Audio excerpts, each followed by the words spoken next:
La France est à l'agonie économique, mais elle ignore l'origine profonde de sa maladie. Signe des temps, au moment même où notre pays connaît l'une des pires crises de son histoire, il perd son illustre et unique prix Nobel d'économie qui avait donné les clés pour le guérir. En effet, Maurice Allais avait dans l'indifférence générale depuis des décennies, seul contre tout l'ostracisme de la nomenclature politicienne au pouvoir, démontré la folie de la mondialisation. À cet égard, en qualité de responsable politique, je me sens modestement le devoir aujourd'hui de reprendre le flambeau de Maurice Allais pour dénoncer le secret bien gardé de l'oligarchie qui détruit délibérément la prospérité de notre pays depuis les années 70. Ce féodalisme budgétaire et monétaire hallucinant a déjà été condamné dans le plan anticrise du Front National le 27 février 2009. Il est un problème politique de première importance et doit être révélé à nouveau à toute l'opinion publique française pour lever la confusion sur la raison principale de la destruction de notre économie et du désordre monétaire mondial. Les dirigeants politiques de tous bords, l'Union européenne, le FMI, ne cessent de culpabiliser les citoyens sur le montant de la dette due, nous dit-on, à trop de social, trop de santé, trop de services publics, etc.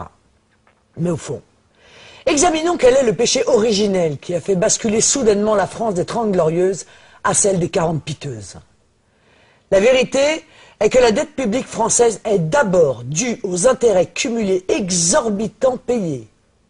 37 milliards d'euros en moyenne par an, payés aux marchés financiers mondiaux sur lesquels nous avons été obligés d'emprunter depuis près de 40 ans. Pourquoi ?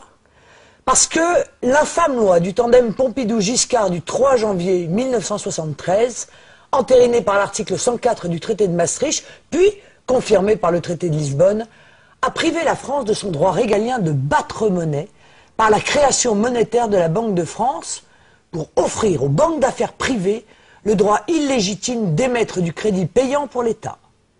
Ces usuriers spéculent ensuite contre tous les actifs de la planète, y compris les dettes des États souverains. Bref, vous avez compris, il n'est plus possible de solliciter directement la Banque de France ou même la BCE pour financer la dépense publique. Nous sommes contraints de passer par les banques et les marchés financiers rapaces, mais c'est unique au monde. Ce mode de financement direct des besoins de l'État, appelé monétisation de la dette, consistait pour notre Banque centrale nationale à prêter naturellement à taux d'intérêt quasi nul, c'est-à-dire à créer gratuitement de la monnaie utile au développement de ces infrastructures, écoles, hôpitaux, routes, ponts, armées, aéroports, bibliothèques, etc. Tous les partis politiques de gouvernement depuis 1973, de droite comme de gauche, ont concouru à la création et à la pérennité de ce régime de financement inique. Il a eu de multiples conséquences catastrophiques, notamment de nous jeter dans une logique de surendettement public jusqu'à la déshérence de l'État et la fin programmée de nos politiques. Il s'agit ni plus ni moins d'un racket discret sur tous les secteurs rentables de l'économie française, ainsi qu'une privatisation rampante de la protection sociale et des retraites. Écoutez attentivement ce chiffre. Notre dette est de 1650 milliards d'euros.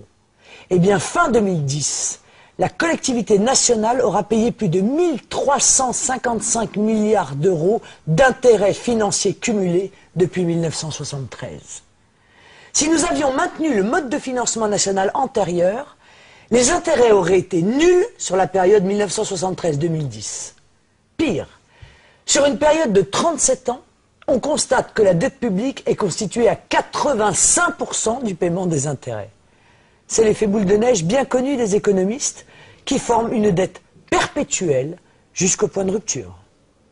Les caisses de l'État sont vides pour le financement des retraites, mais il n'y a aucun problème pour trouver du budget destiné au cartel bancaire mondial, y compris pour le renflouer par plusieurs centaines de milliards d'euros depuis novembre 2008. Cette question est le nœud gordien de tout le système de pillage des richesses des nations occidentales par la financiarisation de l'économie, le libre-échange et la mondialisation. Une sorte de piraterie des temps modernes. Maurice Allais affirmait qu'il n'existe pas de moyen plus efficace pour prendre le contrôle d'une nation que de diriger son système de crédit. Dès qu'une nation abandonne le contrôle de ses crédits, et donc de sa monnaie, peu importe en effet qui fait les lois. Voici deux autres citations historiques édifiantes pour illustrer mon propos. Quand l'argent d'un gouvernement dépend des banques, ce sont elles et non les chefs du gouvernement qui contrôlent la situation. Napoléon Bonaparte. Ou encore, si la population comprenait le système bancaire, je crois qu'il y aurait une révolution avant demain matin, Henry Ford. Dans ces conditions, comment les partis du système, UMPS, Modem, Vert, etc., qui depuis plus de 30 ans n'ont jamais procédé au moindre remboursement du capital de la dette, pourraient-ils demain, dans leur modèle économique actuel, résorber l'ensemble de la dette? C'est impossible. Avec leur modèle, la dette hors intérêt va continuer à s'accroître de 1 650 milliards d'euros sur la période 2010-2025 jusqu'à son niveau d'étiage de 3 300 milliards d'euros en 2030. Si une base raisonnable de 30 milliards d'euros par an et une inflation inférieure à 2% sont retenues pour le remboursement du capital de la dette, c'est en 2132 environ que leur dette sera éteinte, au prix de sacrifices sociaux épouvantables. Bref, ce serait un désastre. Regardez ce graphique qui vous montre la différence de résorption de la dette dans leur système, extrêmement lente et coûteuse, en rouge, et dans le nôtre, beaucoup plus rapide et sans drame social, en bleu. La rigueur financière pour les usuriers, oui, mais l'austérité sociale pour les Français, non. Il y a bien une autre solution, plus efficace et beaucoup plus juste. La seule voie de salut pour stopper l'hémorragie de richesse nationale et sortir humainement de cette crise systémique est en effet de reprendre le contrôle de notre politique monétaire afin de soutenir notre politique budgétaire. Selon les prévisions de nos économistes, il est parfaitement possible de recouvrer l'équilibre budgétaire avant 2015 et de résorber entièrement le capital dette publique d'ici 2025. Comment? Mais dans l'éthique du Front National, le principe légitime est que l'État se finance auprès du service public, pas auprès des banques ou des marchés. L'alternative que nous proposons est la mise en place d'une déprivatisation de l'argent public, ce qui signifie le retour du service public de l'argent, le rétablissement de la Banque de France dans ses prérogatives de création monétaire pour donner une capacité d'autofinancement à l'État, en toute autonomie, loin de la dépendance vis-à-vis des marchés et des banques. L'État verrait ainsi bondir son pouvoir d'achat annuel entre 1 et 3% du revenu national pour démarrer un mouvement de résorption en douceur de notre surendettement et ainsi assainir nos finances publiques. Le Front National aux affaires assumera l'héritage calamiteux des pouvoirs politiques précédents sans pour autant recourir à la solution de facilité par la répudiation pure et simple de la dette étrangère qui aurait des conséquences diplomatiques très néfastes pour la France.